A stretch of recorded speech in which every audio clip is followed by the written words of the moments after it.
In this week's channel Messages from the Guides, we talk about belief systems and how that creates not only our reality, but the collective reality. So, when you're having a disagreement with someone or they're coming from like a different mind space than you are, instead of coming from a place of judgment, start to get to know them and start asking the questions. See if you can figure out like where their belief systems come from, what defaults, what structures.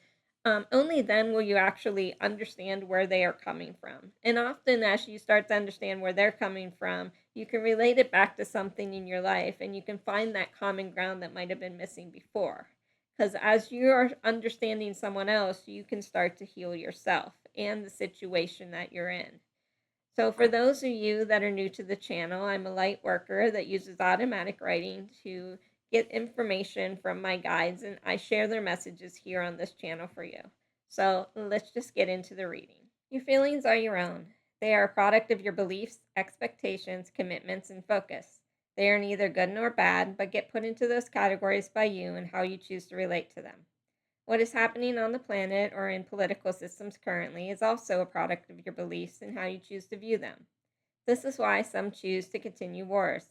It's based on their beliefs, desires, and views. This is why some protest. It's a peaceful way to show their disagreements. Duality creates a means for options and choices. When you no longer are forced to trust or rely on each other, it allows the space for shifting views, perspectives, and options. Think about how cults work. They prey on those who are vulnerable and looking to be accepted. They give them that acceptance at first, then change the rules. They raise their young into that belief pattern so that they don't know any different or have any options by comparison to seek out something better. The countries on the planet that are always in war are much the same way. Generations are born into it. The parents' values and views of good or bad, right or wrong, are passed down and accepted. The community shares the same passed down views and further amplifies it so that there is no other view or way to see or experience things. Those that can see past that leave instead of trying to change the minds of so many who are stuck in that negative feedback loop. It would take more than a few seeing and understanding to change the minds of those who don't want their minds changed and don't desire a different storyline.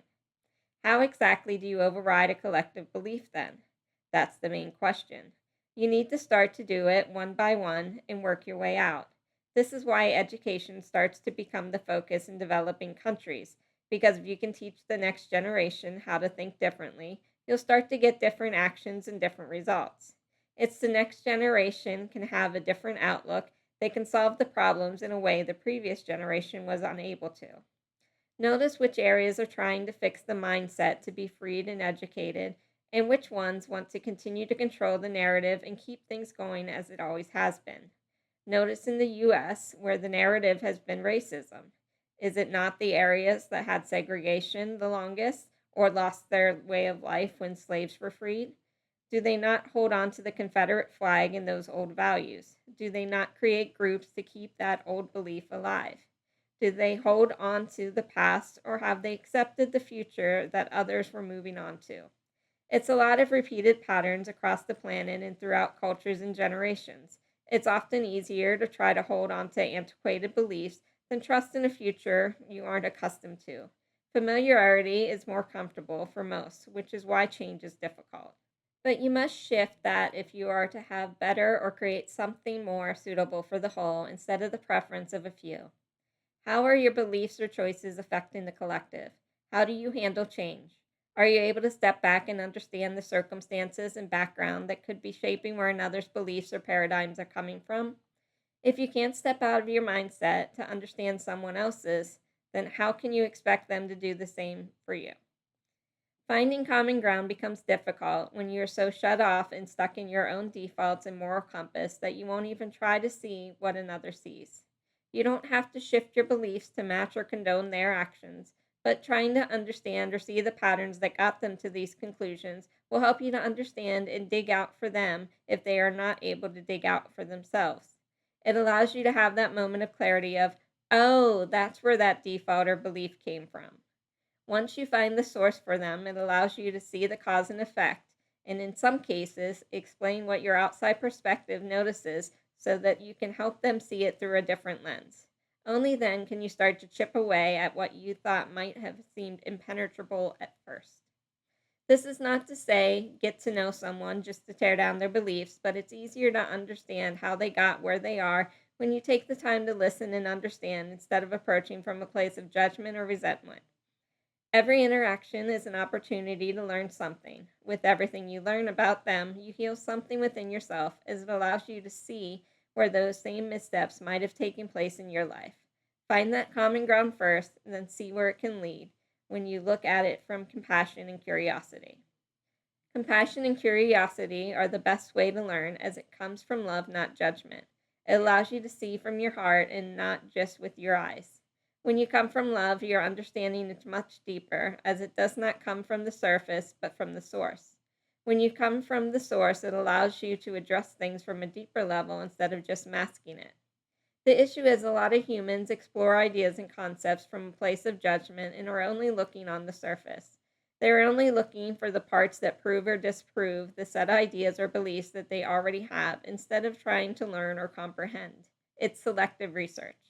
This is why some can't see past their own belief systems or comprehend where another might be coming from, as that is not their goal. Their goal is to double down on what they already believe, and they will switch streams if their research is disproving what they want it to prove. This is not learning. This is not understanding. This is not connecting. Find what the motives are, and you'll see that those actions line up with that. If the motives aren't pure, then the information and understanding won't be either. Focus will lead you to what it is you are looking for. This is why you must remain open and not closed off. When you're closed off, you will only find what validates where you are. When you are open, you will find more and get closer to the truth. Your political system falls into this category, as often people's belief systems override the truth.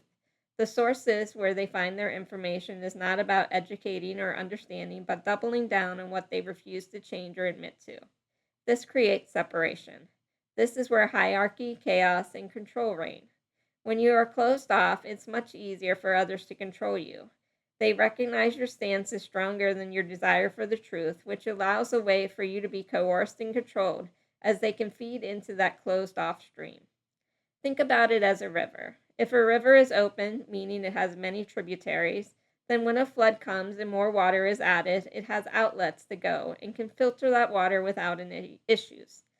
When a river is blocked, meaning it is not open to other directions, tributaries, or outlets, that additional water has nowhere to go. This creates a flood as it can't be handled or dispersed.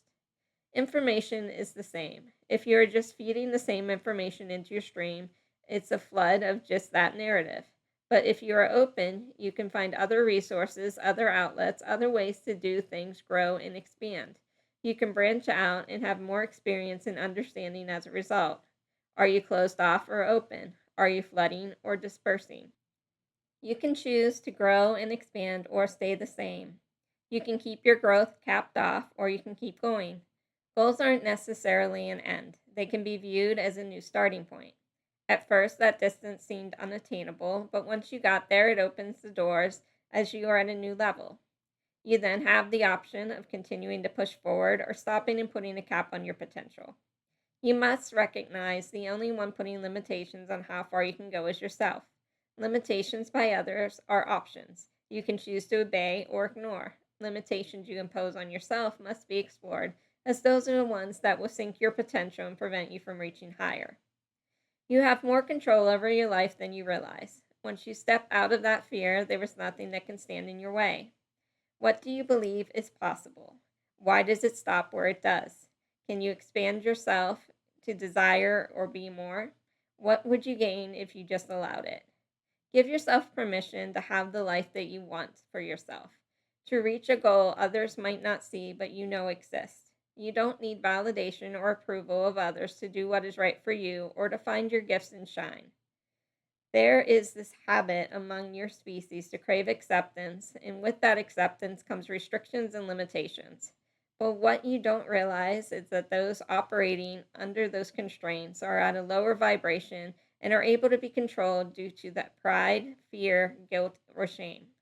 When you reach for those higher vibrations, you'll no longer have those restrictions or constraints. You'll no longer feel the need to fall in line or shrink yourself to fit in. That fear, guilt, and shame will fall away as you no longer need validation. You'll also start to find others in that higher vibration who will support you and want to see your gifts and watch you grow. You just need to find your tribe and strive in your own power and possibilities. It's only when you let go of that judgment and need for validation that you can expand and truly find your calling and become a master of your own life. But the choice of getting there is always yours. Which life do you want to live? Thank you, and I'll see you next week.